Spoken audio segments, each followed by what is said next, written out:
প্রত্যেক মায়ের উচিত তার বাচ্চাদের সামনে বাবার সম্পর্কে এমনভাবে কথা বলা যেন বাবার প্রতি শ্রদ্ধা, কৃতজ্ঞতা আর ভালোবাসা শিখে নেয় শিশুরা খুব ছোটবেলা থেকেই। বাচ্চাদের শেখানোর জন্য হলেও প্রত্যেক মায়ের বলা উচিত, যখন তোমাদের বাবা বাসায় ফিরবে তখন সবাই মিলে হাসি মুখে এগিয়ে গিয়ে তাকে জড়িয়ে ধরো, বলো আমরা তোমায় অনেক ভালোবাসি।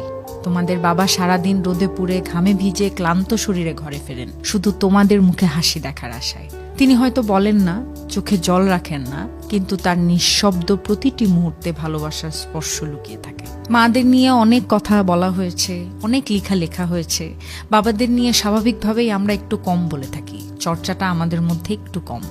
বাবারা তাদের ভালোবাসার শব্দে নয়, কাজে প্রকাশ করেন। বাচ্চাদের বলুন, তোমাদের স্কুল ফি সময় মতো দেয়া, রাতে না খেয়ে তোমাদের পেট ভরানো, ঘুম ভেঙে তোমাদের ঘুমাতে দেখা, এসবই তাদের না বলা ভালোবাসার ভাষা। বাবা মানে হলো সেই ছায়া যিনি নিজের স্বপ্নগুলো একপাশে রেখে তোমাদের ঘরের আলো জ্বালাতে নীরবে লড়ে যান।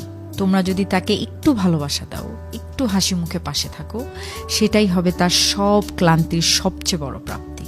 বাবা কেবল একজন রোজগার করা মানুষ নয়, তিনি একটি পরিবারের নীরব আশ্রয়, যিনি তার ভালোবাসা লুকিয়ে রাখেন ত্যাগের আড়ালে।